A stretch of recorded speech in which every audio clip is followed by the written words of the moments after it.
Mahkamah benarkan penghakiman terus. Najib perlu bayar cukai RM 1.69 bilion. LHDN berjaya dalam saman tuntutan cukai tertunggak berjumlah RM 1.69 bilion ke atas bekas Perdana Menteri.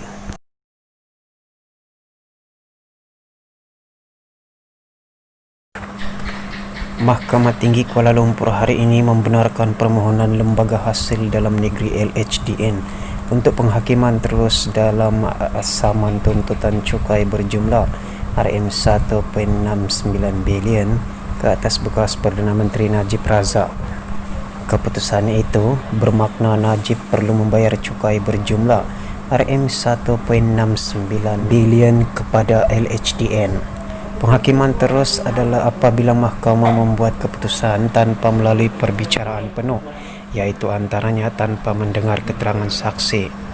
Pada 22 Jun lalu, Hakim Ahmad Bachi menangguhkan keputusan terhadap permohonan LHDN itu selepas penghujahan peguam pihak LHDN dan Najib.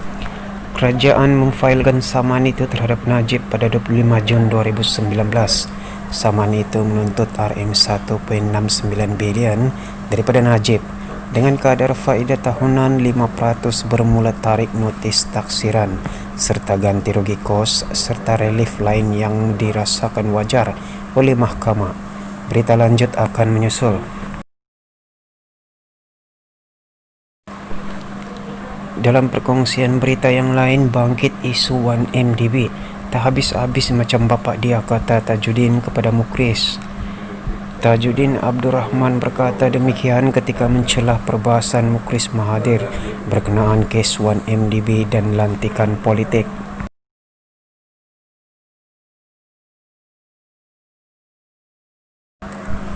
Tajudin Abdul Rahman PN Pasir Salak tidak berpuas hati apabila Mukris Mahathir bebas jerlun membangkitkan isu penyelewengan syarikat 1MDB yang mengaitkan bekas Perdana Menteri Najib Razak dalam pembahasannya di Dewan Rakyat hari ini. Mukris membangkitkan kes itu yang kini dalam perbicaraan mahkamah ketika menyentuh isu lantikan politik yang menurutnya boleh menjurus kepada salah guna kuasa dan penyelewengan.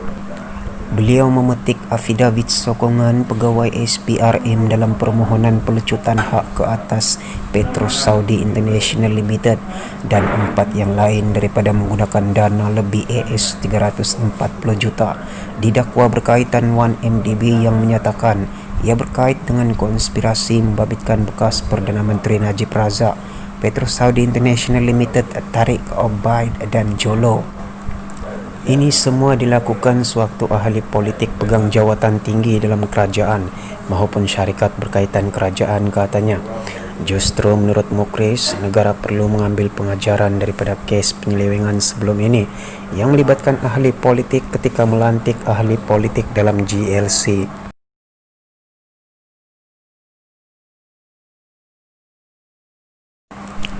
Tajudin kemudian mencela dengan mengkritik Mukris kerana sekali lagi membangkitkan isu 1MDB.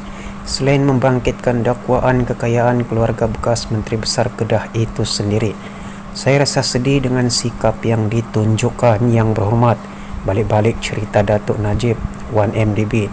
Datuk Najib 1MDB. Orang kata tak ada modal lain dah, rakyat pun tak boleh terima. Ahli keluarga yang berhormat pun ada macam-macam cerita.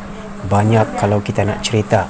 Jadi tak usahlah buat tuduhan seolah-olah menghakimi. Biarlah mahkamah tentukan kes 1MDB, katanya yang turut mendakwa Mukris menjadi ahli lembaga pengarah dalam banyak syarikat. Ini balik-balik macam bapa dia Dr. Mahathir Mohamad juga. Tak habis-habis, katanya lagi. Ketika itu Speaker Azhar Azizan Harun cuba menenangkan keadaan dan meminta Tajudin agar bertenang dan kembali duduk. Mukris kemudian mencabar Tajudin untuk membawa dakwaan yang dibuatnya ke peringkat mahkamah. Tajudin yang juga pengerusi Prasarana Malaysia berhad mempertahankan dakwaannya dengan berkata beliau mempunyai bukti gambar dan senarai syarikat yang berkaitan dengan Mukris. Mukris meneruskan perbahasannya mengenai dakwaan pecah amanah sewaktu pentadbiran PN, sekali lagi menjadikan 1MDB sebagai contoh dengan mendakwa UMNO ketika itu seolah-olah tidak mampu untuk menghalang penyelewengan yang dilakukan pemimpinnya. Tajudin bagaimanapun sekali lagi mencelah dan mempersoalkan kenyataan Mukhris itu. Yang berhormat, ada di sini pun sebab UMNO. Kalau tak ada UMNO, anda tidak ada apa-apa. You are nobody without UMNO. Anda bukan sesiapa tanpa UMNO. Mukhris kemudian membalas, kalau I am nobody, you should not fear me. Kalau saya bukan sesiapa, anda tak perlu takut dengan saya, balas Mukhris. Dalam perkongsian berita terakhir, fokus rakyat bukan bubar DUN, kata Ketua Menteri Melaka. Adun Pembangkang berkata DUN Melaka perlu dibubar bagi memberi ruang kepada rakyat memilih kerajaan secara adil.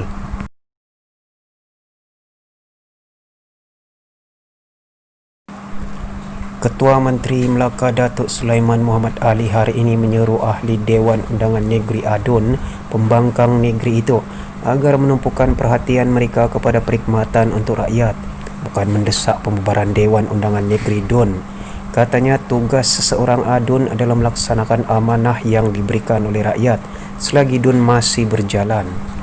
Akhirnya kita serah balik kepada rakyat untuk memilih apabila DUN dibubarkan.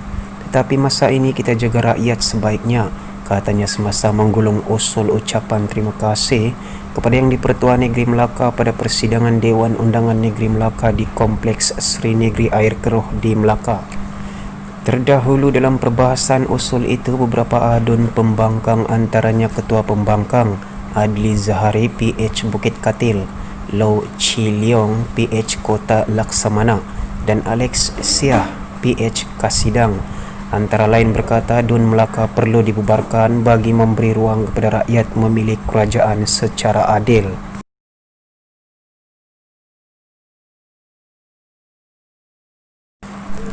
Sementara itu, Sulaiman berkata sebagai sebuah kerajaan negeri bertanggungjawab, pihaknya akan mendengar cadangan semua pihak termasuk pembangkang dalam memberikan yang terbaik kepada rakyat. Dasar baik daripada kerajaan terdahulu, Pakatan Harapan saya akan teruskan. Kalau merencat pendapatan negeri saya perbaiki. Selagi tidak jejas struktur kewangan negeri kita teruskan, katanya. Speaker DUN Melaka Datuk Seri Abdul Rauf Yusof kemudian memaklumkan persidangan usul itu diluluskan dengan 17 daripada keseluruhan 28 ADUN menyokong. Sumber dari bernama. Perkembangan terbaru merupakan berita tambahan. ADUN di EP Sabah dakwa ditawar 20 juta jika keluar parti.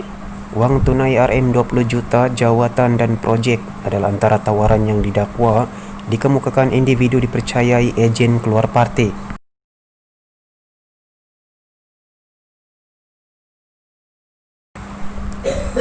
Wang tunai RM 20 juta, jawatan dan projek adalah antara tawaran yang didakwa, dikemukakan individu dipercayai ejen keluar parti kepada ahli Dewan Undangan Negeri ADUN Elopura, Kelvin Chong. ADUN di EP itu mendakwa mula dihubungi 7 individu berlainan dipercayai ejen keluar parti sejak pertengahan Jun tahun ini. Ada yang menawarkan setengah juta, RM 1 juta, RM 3 juta serta jawatan. Namun jumlah yang tertinggi adalah sebanyak RM 20 juta dan juga projek. Yang first orang, dia tanya saya ada minat mahu lompat atau tidak melalui telefon. Dia bilang, dia cakap, apapun boleh runding. Macam duit atau position jawatan, itu kabinet atau pangkat dia boleh runding. Dan yang sekarang ini terus jumpa saya. Saya pun terkejut dia jumpa saya. Dia offer tawar saya apapun boleh. Yang penting saya mau lompat, katanya ketika ditemui Astro Awani di pejabatnya di sini pada Rabu. Bagaimanapun, Chong berkata beliau enggan menerima sebarang tawaran dan berharap pihak berkenaan tidak lagi datang membuat tawaran sedemikian. Katanya beliau tetap bersama DAP dan menyokong penuh kepimpinan Ketua Menteri Sabah Datuk Seri Muhammad Syafiee Apdal. Terdahulu, Chong membuat laporan polis selepas menerima beberapa panggilan telefon serta pesanan menerusi aplikasi WhatsApp yang menurutnya amat mengganggu. Katanya hari ini merupakan kemuncak kemarahannya apabila menerima satu panggilan telefon pada pukul 5.50 pagi dan beliau amat terperanjat apabila ada individu yang datang ke rumahnya kira-kira 1,5 jam kemudian bagi tujuan sama. Saya amat terganggu dengan cobaan sebegitu. Telepon saya menerusi nombor pribadi pada masa yang tidak sesuai dan datang ke rumah pada masa anak saya sedang sakit. Ini tidak boleh jadi kerana bukan sahaja ia mengganggu ketenteraman saya, tapi juga keluarga saya, katanya kepada pemberita selepas membuat laporan polis di Balai Polis Sandakan di sini. Semua sumber berita telah dipetik dari Malaysia Kini Online dan Astro Awani. Jangan lupa like dan subscribe channel ini. Anda juga digalakkan untuk mengongsikan video ini ke akaun media sosial Anda seperti Facebook dan juga WhatsApp. Terima kasih.